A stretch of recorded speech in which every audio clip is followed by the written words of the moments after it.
আপনার তো 1400 কেন? সারা বাজারে একটু খাসিতে তো সাপ্লাই বেশি তো এই জন্য 1400 টাকা। বুঝি নাই, আবার বলবেন। খাসি সাপ্লাই বেশি তো মানে এই জন্য আমাদের রেটটা একটু কিনা বেশি পড়ছে। সাপ্লাই বেশি এজন্য রেট বেশি। না, রেটটা বেশি পড়ছে, আমাদের কিনাটা বেশি পড়ছে। তো সাপ্লাই বেশি মানে কি?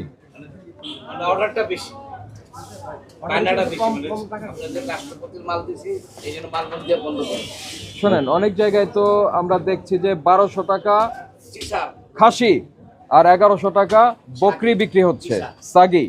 তো আপনাদের এত বেশি কেন? 200 টাকা কেজিতে বেড়ে গেল কেন? আমাদের কিনাটা বেশি পড়ছে আর কি, আপনি স্বীকার করতেছেন। তো এটা কোথায় কাগজপত্র আছে? আমাদের দেয় না স্যার, তো ব্যবস্থা নেওয়া দরকার। কাগজ দিবে না কেন? দেয় না, ওরা দেয় না স্যার। আপনি চেয়েছেন? জি স্যার। কাগজ চেয়েছেন? আর চেয়েছি ওরা বাজারের চেয়ে তো আপনি বেশি দামে বিক্রি করছেন। না স্যার, না স্যার, মানে কি? আপনার কিভাবে বেশি পড়লো এটা আমাদের তো বলতে হবে। কিনাটা বেশি পড়ছে স্যার, কিনাটা আমাদের বেশি পড়ছে। বেশিতে পড়ছে ডকুমেন্টস দেখান।